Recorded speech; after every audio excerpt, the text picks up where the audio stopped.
Hi everyone, welcome to today's video. So this is the picture or the office picture of a company called as Future Gaming. It has donated roughly 1350 crores to political parties via electoral bonds.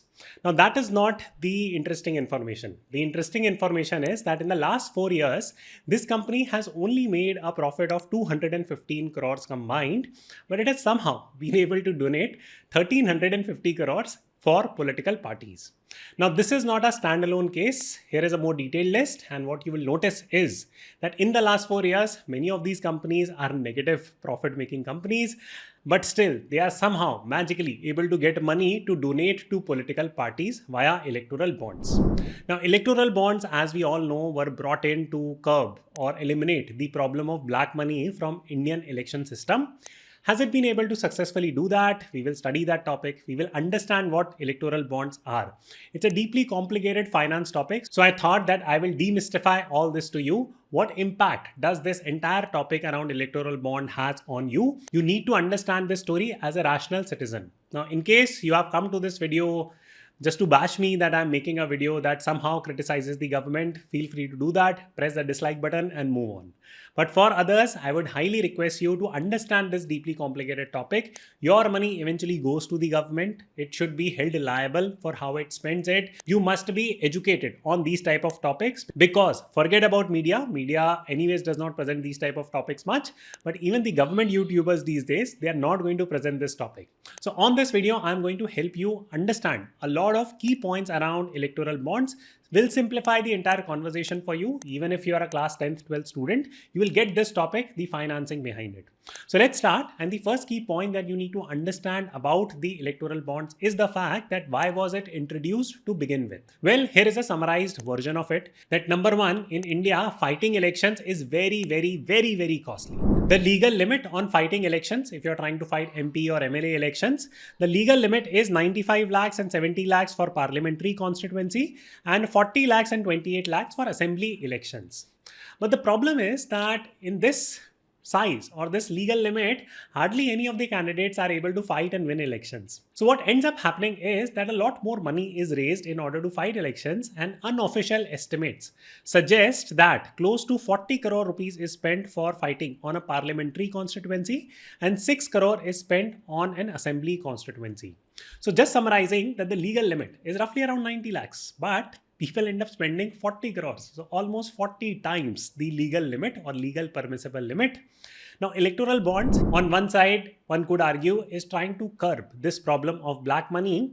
But is it really a fair system? So in order to understand this, let's jump to the core and try to figure out what exactly are electoral bonds and whether is it good for the system or bad for the system. So this is what an electoral bond looks like. Now, if you zoom in, you will see SBI's name there. Now, why SBI's name is there? Because it is the nodal agency through which electoral bonds move. Now, the way the electoral bond system was somewhat envisioned and the rationale for bringing in electoral bonds was very simple कि यार इतना पैसा लग जाता है, illegal, illicit money, black money. So electoral bonds are going to solve this problem. Now, one of the key terms associated with electoral bonds, क्योंकि details में कोई नहीं जानता, but if you actually go and check the details, one of the key elements of electoral bonds was that it was a type of a bearer bonds. So bearer bonds की definition पे चलते हैं, and this is what you will find that a bearer instrument, it differs from more common types of investment securities in that it is unregistered.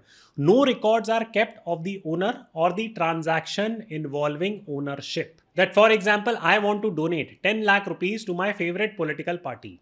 Now, if I just make a transaction via my bank account कि अच्छा यार मैं इस फलाना ढिमका party को 10 lakh rupees दे देता हूँ, तो उससे हुआ क्या, right? I mean, there is a trail, one could say that it's tracked, right? That money is going from my account to that political party's account. So this transaction is not really anonymous. Now, why this definition stresses so much on anonymity? So मैं एक example से बताता हूँ. तो मान के चलो that my favorite political party is political party A, right?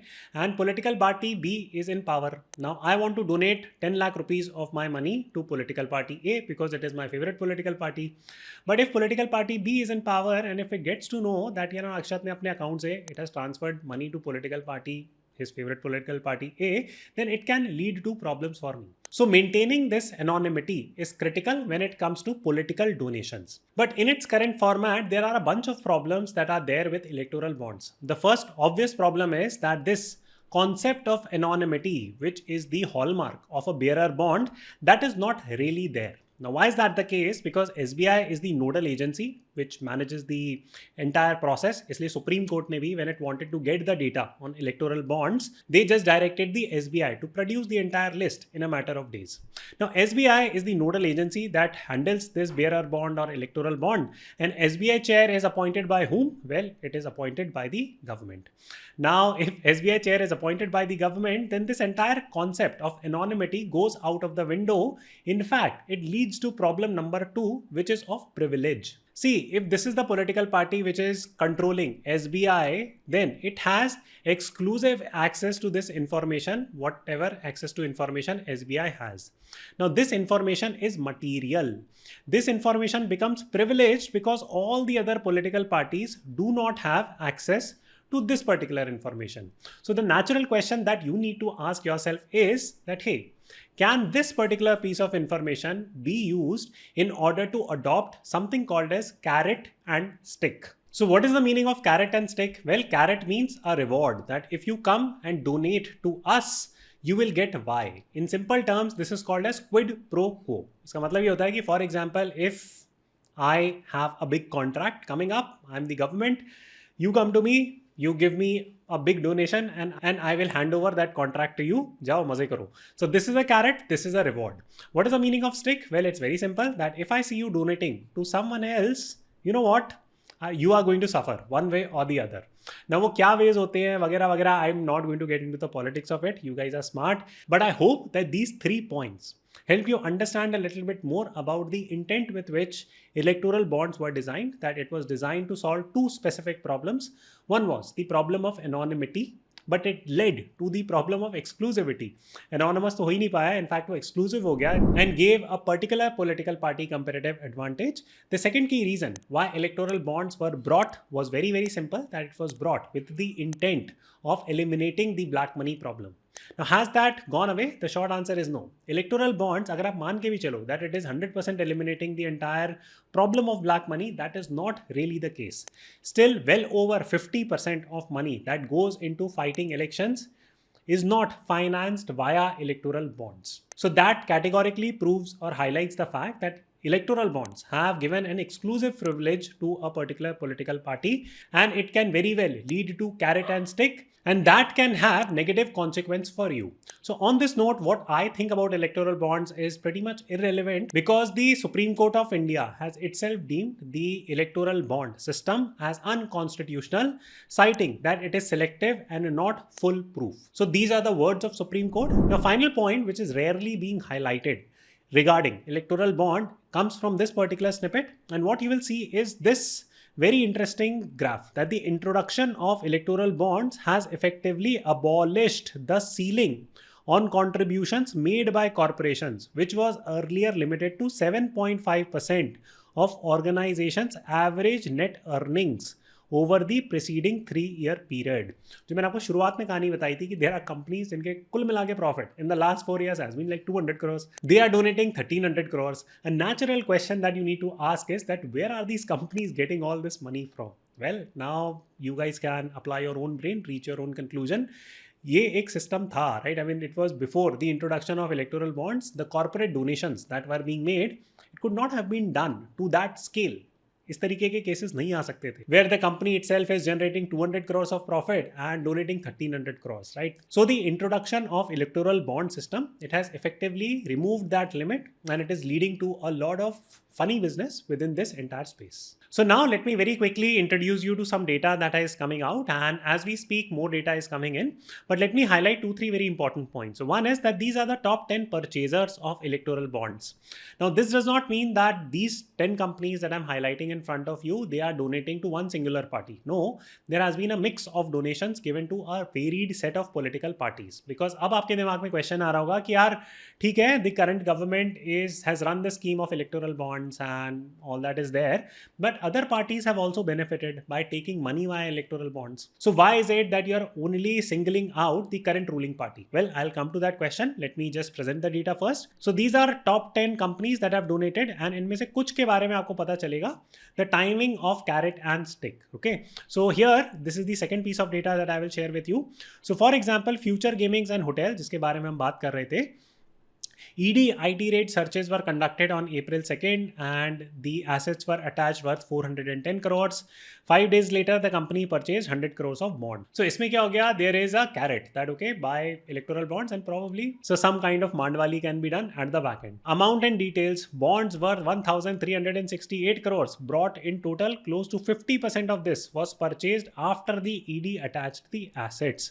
इस तरीके से आप केवेंटस के बारे में पढ़ सकते हो, यशोधरा सुपर स्पेशलिटी हॉस्पिटल के बारे में भी पढ़ सकते हो, औरोबिंदो फार्मा के बारे में भी पढ़ सकते हो, etcetera etcetera. Right now I don't need to spell it out for you what kind of approach this is where a carrot is being offered to do away with the cases. अब stick approach क्या हो सकती है? Because many people are saying that you know what, इनने कंपनियों ने donate कर दिया वाया इलेक्टोरल बॉन्ड्स एंड तब इन पे केस बनाए, तब आके ईडी ने छापा मार दिया या आईटी सेल ने छापा मार दिया वगैरह वगैरह. See, again, go back that not all the money is going to one political party. If a company is donating to political party B and the ruling government knows about that, then it can be a stick approach there that, hey, because you have donated to political party B, here is a stick for you, right? So this is something that you need to understand. So with this said, let me now start explaining 3 or 4 critical FAQs regarding the electoral bond issue. The first FAQ that comes to our mind is that, hey, all political parties are benefiting from this system. So why is it that the current central government is taking so much heat on this issue? 2 reasons. Number one is that they have received the highest proportion or the biggest portion of this electoral bond funding. That's A.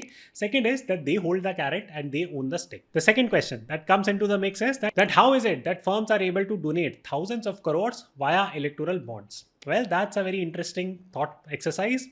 यार कहीं से तो पैसा आ रहा होगा, right? I mean you can not, if a company is generating negative 200 crores of profit, it cannot possibly donate 500 crores in terms of election bonds. पैसा पेड़ पे तो नहीं उगता. So they could be getting some kind of temporary funding from somewhere. Now these funds are being routed through banking channels, so to say, because ये पूरा का पूरा white money है, right? So one could argue that, hey, it is not leading to black money problem, but is this legitimate? You guys make a call. Third key point, a lot of WhatsApp forwards are going on family groups. In fact, it was on my family group also. And the thing was that why can't judges show the same level of transparency that they are expecting political parties to show? So very good question. See, this is not a question of transparency. This is a question of getting access to privileged information. Showing transparency is one part of the entire equation.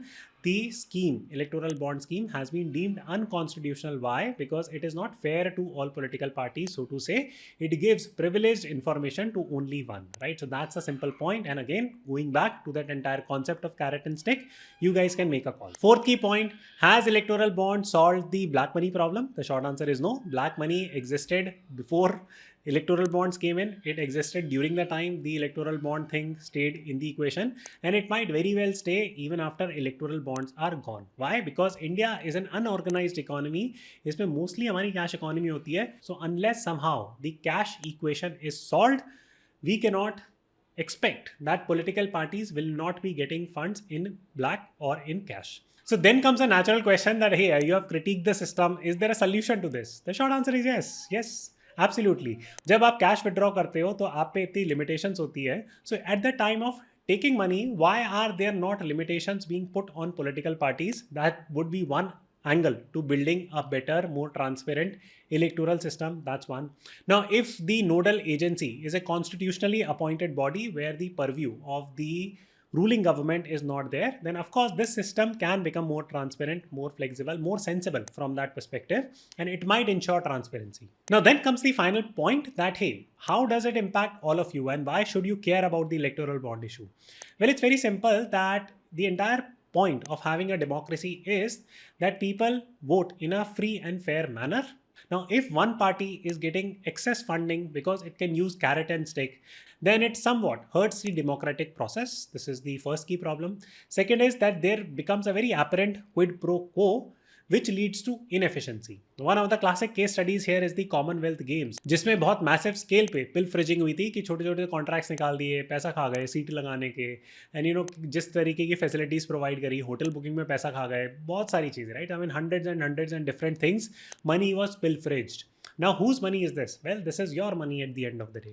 Now, if someone or some corporate is donating money, जिसके खुद के revenues, profits नहीं बन रहे हैं, they are somehow able to aggregate so much money and give it to political parties. What do you think is going to happen next? They are doing it with the intent of making money themselves once the political party gets elected. हमेशा होता है, हमेशा probably होता रहेगा. There is not much we could do there, but at least getting to a point where we have some kind of sensible system in place that could systematically reduce some of this corruption. I'm not saying eliminate the entire corruption, or at least reduce some form of corruption.